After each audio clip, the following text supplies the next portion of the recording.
He's about to. There you Oh, go. there it is. Yep. hmm Hello, everyone. Welcome to the next Honest Connection. I have today Lou. Lou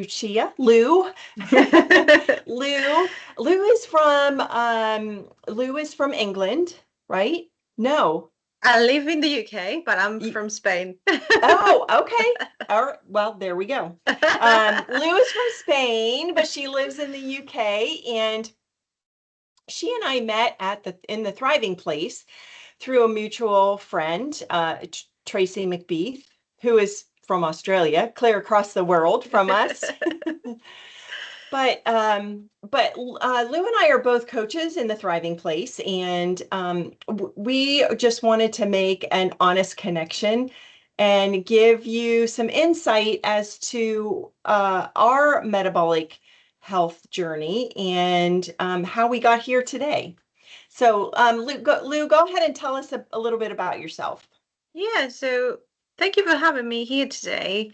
When I heard about you trying to kind of find all the honest connections, I was like, yeah, count me in. So funnily enough, I didn't start any part of my journey in nutrition or health or anything whatsoever. I started doing completely different things, and like let's say so many years ago, let's not go that far. I started to have problems with IBS, with irritable bowel syndrome, and I went to the usual doctor, and they told me, just change your diet, add more fiber, don't do too much of fats, especially animal fats, the usual, common places. And obviously, I didn't have a clue about a thing, so I went ahead and did what I was told. It only got worse. So that Yes. was definitely not the way to go. So at that time as well, kind of slightly later, I started dating who's my husband nowadays, and he had been now kind of entertaining the idea of doing a bit of a low carb diet after being some time like flirting with a bit of a vegan, as we all did at some point. And so he told me about low carb, and he introduced me to people like Gary Tops and Prof. Noakes and all of that. And I read about low FODMAP diet back then. So as all of the people here probably know, is just a group of glucosaccharides, so they tend to be bad for the gut. And so I started a low FODMAP diet. It really improved my flare-ups, my symptoms, and it just naturally kind of evolved into a low carb-ish type of eating. And that's why I started to get interested about metabolic health and the low carb world. And then I decided that I wanted to kind of train myself a bit further than just knowing some bits and pieces about it, to the extent that eventually I became a practitioner myself on metabolic health. Um, so I definitely went down the rabbit hole on that one. And currently it's interesting because I, not so long ago, especially with the Thriving Place coming up and the practitioner pathway and training with Tracy, I just realized that a lot of the things that I instinctually came to when it came to coaching had a reason for being that way. And it was very reassuring.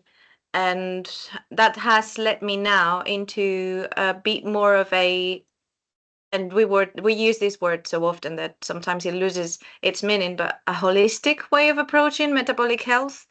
So of course the common places will be physical activity and nutrition and all of that.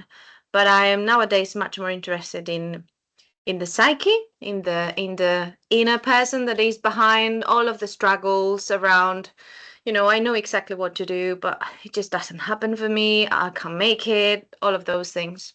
So honest connection seems to be kind of a thing that resonates a lot because, as you said on your previous one with Tamika, sorry, it is honest connection with others, but it also is honest connection with ourselves. Yeah. Correct. So yeah, that's what led me to today and where I am at the minute. So, okay. So, how, oh gosh, I've got so many questions after that, after that introduction.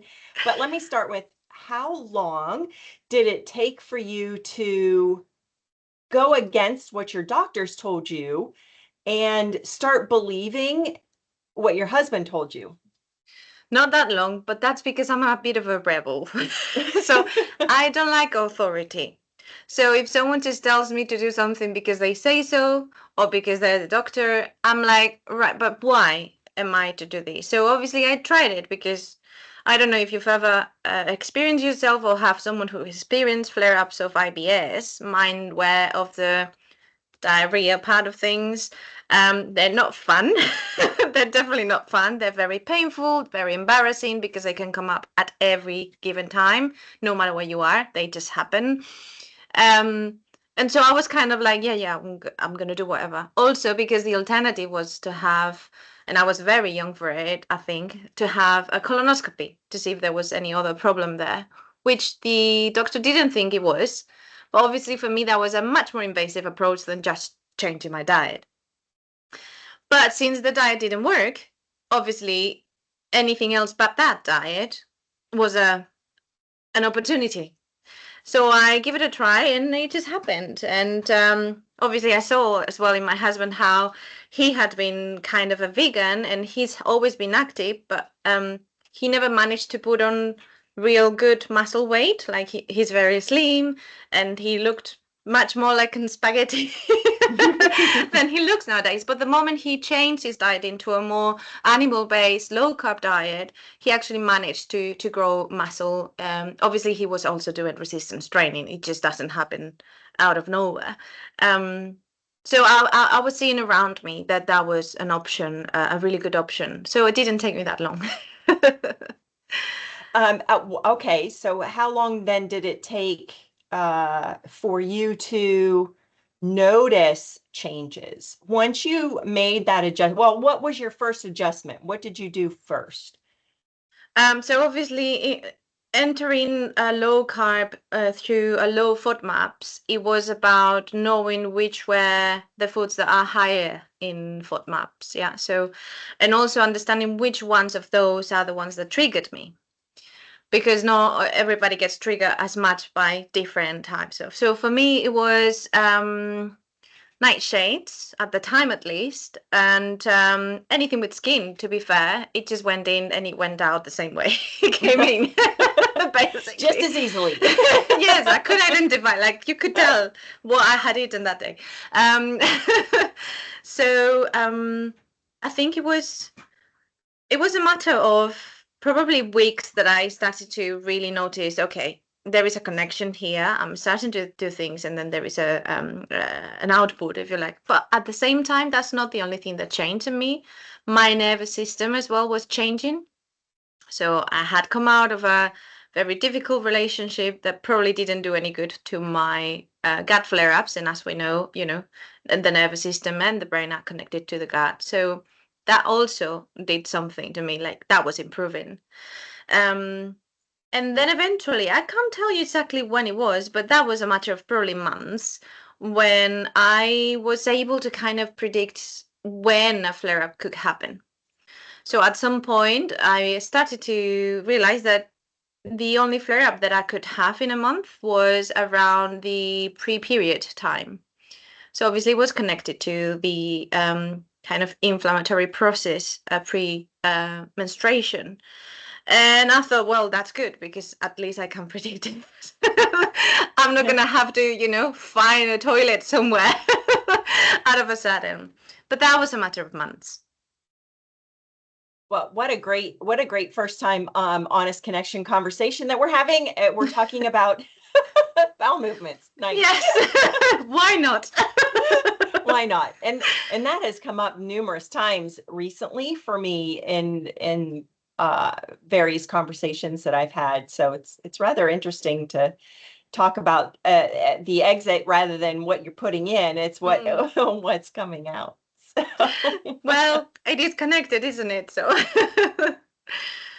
so you recognize not just calming of your GI tract, but calming of your brain too. Mm. So is that what's lingering? Is that what's hanging with you today with your forward focus on the mental emotional components of lifestyle change? I think so, because um, as much as I am very keen in people giving it a go with a more low carbish type of eating, or even going into keto, some people do thrive on even carnivore, which will be kind of the very extreme, if you like to call it that way of doing keto. I also have seen people thrive in other types of diet, so I can't say this is the only way forward. It is a very good way, and a lot of people benefit from it. But I can't say that that's the only way at all. What I can say definitely is that the people who thrive on any given diet, they have understood something about life, about how to take life in, about you call it whatever you name it. There is a different way of taking in life. And what I see often when I practice or coach my clients is this sense that they are rushing somewhere, probably nowhere. They're just all the time like on edge. And for me, that's a very important thing because I realized that sometimes those flare ups weren't necessarily connected to what I was eating. Whereabout I was maybe anxious about something or worried about something, or I didn't have a good night's sleep, or sometimes even changes in temperature, which is very interesting. And nowadays, I think that yes, you could benefit a lot from this type of diet and obviously physical activity and other things. But if you don't fix whatever's going on here, there is something always something that is not gonna just give in, no matter how perfect you do the rest of your lifestyle. So yeah, that's why I'm kind of very interested in that nowadays. So let's take this to the chicken and egg situation. So Yes. which do you think is more important, or which do you think should come first? The nutrition component or the headspace component? They have to come together. Yeah. Because some people really do well if they start with the what, yeah. So they change the diet, they change the physical activity, and then something clicks for them, and they do whatever they have to sort out there. But some people actually struggle to implement the what to do precisely because there is something stuck in here. So they might need to do that work first. Ultimately, they come hand in hand, and whilst it's not easy and definitely not comfortable. No, At it's some not comfortable. point, I think it just makes sense.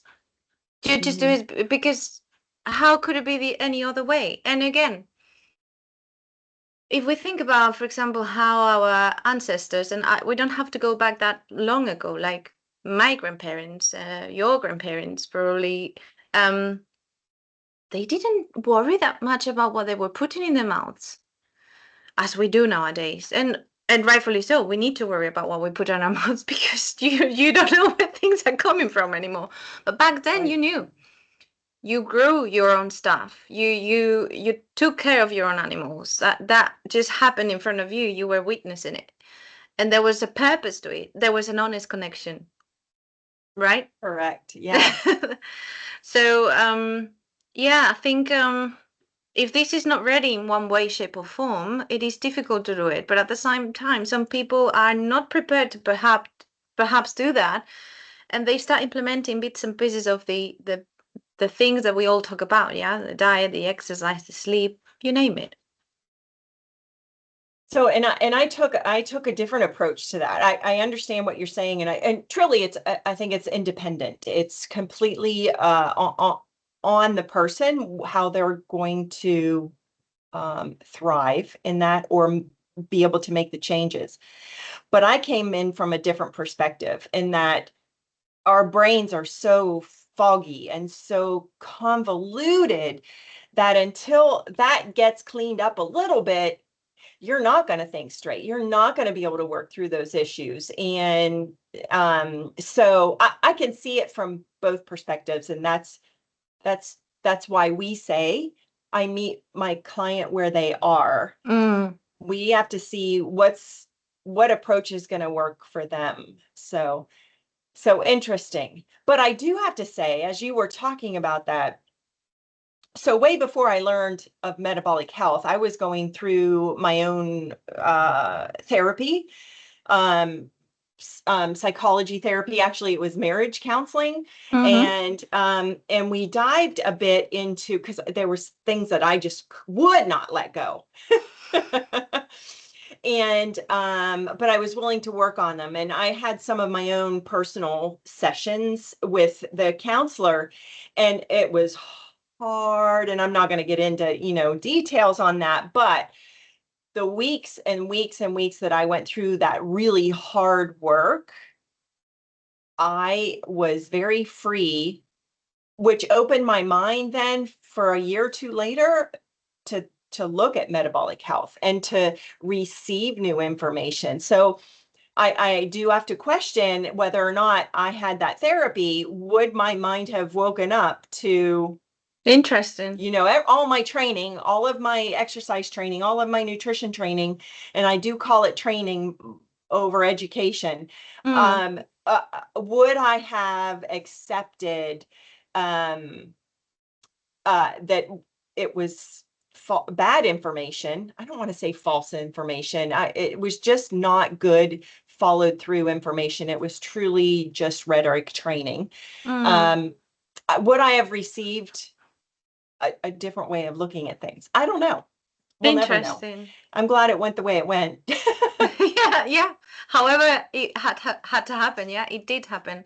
Yeah, I do think that in general we live very automatic lives. I think we've mentioned this recently on the Thriving Place as well, like the idea that a lot of people live their lives like they're sleep at the wheel, and they only come crash into reality when basically the proverbial hits the fan. Yeah.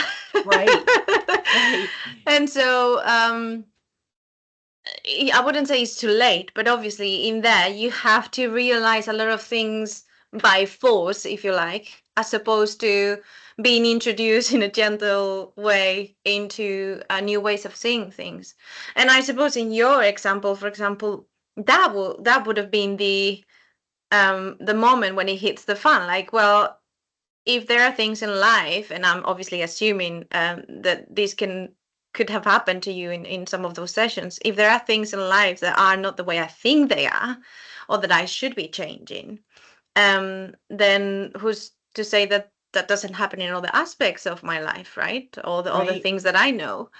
And so just having that curiosity and having that being brave enough to be wrong or to discover new ways or to change, what that means for you, because um often we are attached to the way we see things because we feel like they belong with our identity. This is how I am, this is how I think about life. And changing the way you think about life, you fear is going to change you. And what does that mean? But actually it doesn't. And getting to know more about things also helps you to get to know more about yourself. So yeah, I think there has to be some sort of, and it doesn't feel like a eureka moment. I, for me at least, it wasn't like, of course. No, it was more like coming back to something that I, for some reason, knew already but had forgotten about. That's Um, interesting. yeah, I was retrieving. Like for me, well, we're not gonna get cheesy or weird or anything, but for me, I feel like I had already been. I was here at some point, not in this life maybe, but this is something that I already knew. That's yeah, that's interesting. How you made the well, I talked about the physical components and your aha moments and how quickly that happened. It was almost instantly, but the emotional, the mental emotional is more of a, I don't want to say a trickle, but it's more of a fade back in Hmm. approach, perhaps. How my question is, for example, in your case, and give as many detail as you want or none at all, but how did you feel once you put certain things into place, once you found yourself into however things were happening for you, how did it make you feel? Did you feel liberated? Because you've mentioned the word freedom. Mm-hmm. So how did that make you feel? And You mean in the therapy? yeah, or when you said Uh, that you kind of felt, free, once you went through those sessions privately with yourself and the therapist. right. It was freeing. It was freeing. I was able to, or I have been able to, let go of the issue that I had. Now it has come creeping back, but I'm able to push it away now, where before Mm, I couldn't. mm. I couldn't. So it is freeing. Yeah. And I think that's something that I've seen a lot of people who come to my day job as a practitioner, for weight management in public health, and also privately, and even with friends and family. A lot of people are scared and feel like they're going to lose control. But once they start doing things, although the people who are not doing those things normally think, oh, you're too strict, or you're a monk, or you live like an old lady, and all of that, is actually pretty freeing. It is. It gives you much more agency over things. In my case, it's pretty clear from, and excuse my French, but from not knowing when I'm gonna myself, Mm-hmm. to knowing that, unless A, B, or C happens, I'm okay. Right. That is freeing. It That has is. nothing to do with being strict, or, being living like an old lady, which I love very much, to be fair. It's freeing because I am not the slave to a condition that I don't have to have. Mm-hmm. At the same time, if it was a condition that didn't have any fixing for whatever the reason, even though I think that pretty much anything you can improve at the very least, um, there's a lot of work to do to accept it and to own it and to live a life that adjusts to your reality and not to your expectations. So it is freeing in any way.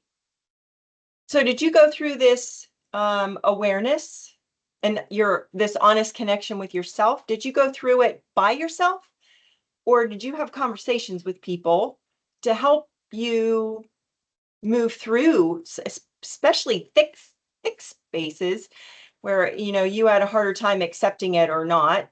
Um, did That's you a did really you good have someone? question. I wouldn't say, for the most part, it was a conversation with myself, for the most Okay. part.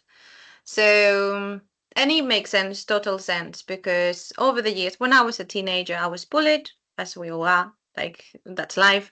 And and then I lost my group of friends, so I spent a lot of my early young years kind of by myself and with my thoughts.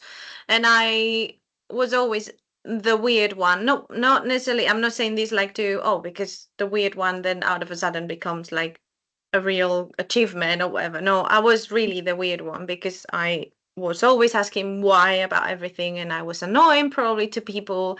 I still am probably. Um, and then because of how life went, I didn't count, or I couldn't count, in my view back then, on anybody to talk these things through. But at the same time, those experiences allowed me to break through certain awareness that otherwise, as you said, otherwise maybe wouldn't have happened necessarily. Later, like in these last couple of years, 3 years, I've had the opportunity to have more conversations around it. And sometimes it's not necessarily that you talk about yourself, you're talking about an aspect of life and the human experience. And you gain some clarity when discussing it with others.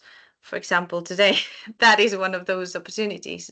You don't need to necessarily um just open up in the way that you confess all your sins and make everybody your therapist. Sometimes it's about putting together your perspectives and certain things that come by discussing that way, meaning that if anybody is afraid of being vulnerable or open up, sometimes it doesn't require that for things to happen in here. I'm thinking, for example, about men. They struggle very much opening up the way that we do. but you don't really have to be like that way to figure things out. But help other people can help you see the reality in a much more complete way than just how you see it, I suppose. What do you think? I think that it's sometimes you have to have your thoughts out loud, one for your own ears to hear it rather than it just bouncing between your ears. Mm. But two, to be received then by someone else so it can bounce off of them as well. And so I think both is important, but I don't know. I was lucky enough to have uh, a lot of information to bounce off my husband. Mm. He was the receiver of my deep dive and digging and educating myself. He received that information, but because I was able to verbalize the things that I was learning, not just about myself, but about metabolic health in general, I was able to have those conversations out loud and receive feedback that didn't Mm. come from my own brain. Yeah, very important.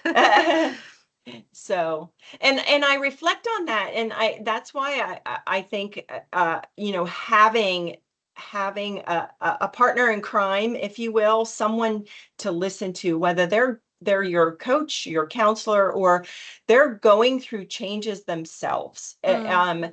You having someone with you is important, and the Thriving Place is a great place to do that. Yeah, yeah, 100%. I think we are the worst judges of ourselves, aren't we? And often the brain gets used to reinforcing whatever idea we have preconceived about things. So it is difficult to get out of that pattern. You can learn to do it, and once you learn to do that and question your own thoughts, is a really good behavior to implement routine. But sometimes it's good for someone to mirror, to put a mirror on in front of you, but at the same time you do have to choose well and open up, know who to open up to, especially if you're going to be vulnerable and you're going to discuss things, because sometimes you think that you might be doing it with the right person.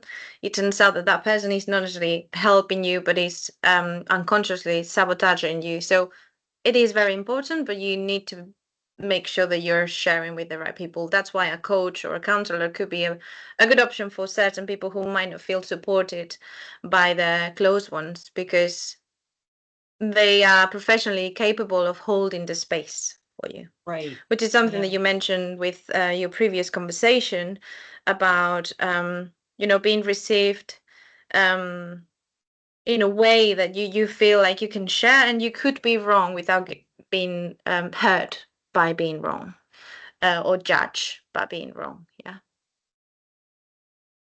Well, this was a really fun conversation. And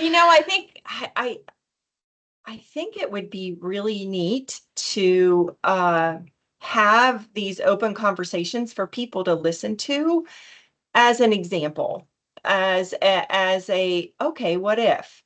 It opens up their curiosity cup or their considering cup.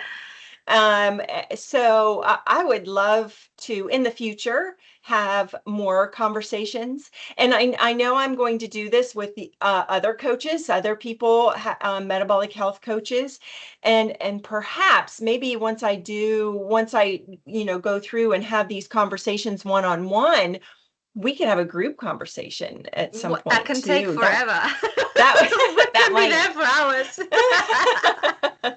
But it does bring up the curiosity to possibly do that. And that might be a year from now. It may take us that long to get to that point, as a lot of changes, Yeah. progress and develop. So, Lou, thank you so much for coming on and talking with me today. I didn't want to call it an interview, but you did a lot of talking and I did a lot of question asking. Well, I'm sorry for that. I am better asking questions, but you caught me in a day where I I just wanted to gotcha. spill it out. Thank you. Thank you for having me, Kelly. All right, Lou. Thank you. See you soon. Bye. Bye.